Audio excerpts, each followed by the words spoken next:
Hi అండి. Welcome to my channel. ఇప్పుడు ఈ బాక్స్‌లో ఏముందో అన్బాక్సింగ్ చేసి చూద్దాం.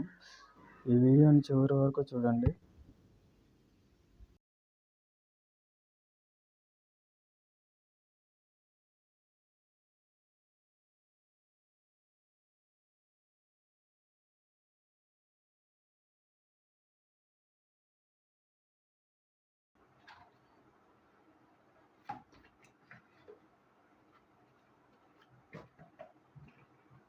పైన పెట్టడానికి గ్లాస్ మూత ఇచ్చారు ఒకటి. ఇంకా మెయిన్‌గా పవర్ 360 డిగ్రీస్‌లో మనం మూతను తిప్పడానికి గిన్నెని తిప్పడానికి మనకు వీలుగా ఉండేటట్టు ఈ పవర్ దాన్ని ఇచ్చారు.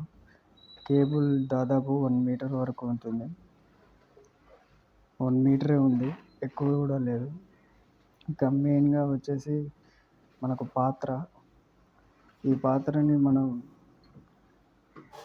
దీంట్లోనే మనం అన్ని కూరలు కానీ ఏవైనా చేసుకోవచ్చు. ఒక మూత, ప్లాస్టిక్ మూత లాంటిది ఇచ్చారు. వారంటీ కార్డ్ లాంటిది ఇచ్చారు. ఇవి దీంట్లో వచ్చినటువంటి స్పెసిఫికేషన్స్ అయితే. ఇంకోటి ఇచ్చారు, కింద పెట్టాను దాని పేరు. అది స్టీమింగ్ చేసుకోవడానికి ఉపయోగపడుతుంది. అలాగే మిగతా వీడియోస్ ఏమన్నా కావాలి అంటే దీంట్లో చేసి ముందు చూపిస్తాను. ఈరోజైతే టమాటా కర్రీ వండాను, అది కనుక వీడియో తీయలేదు.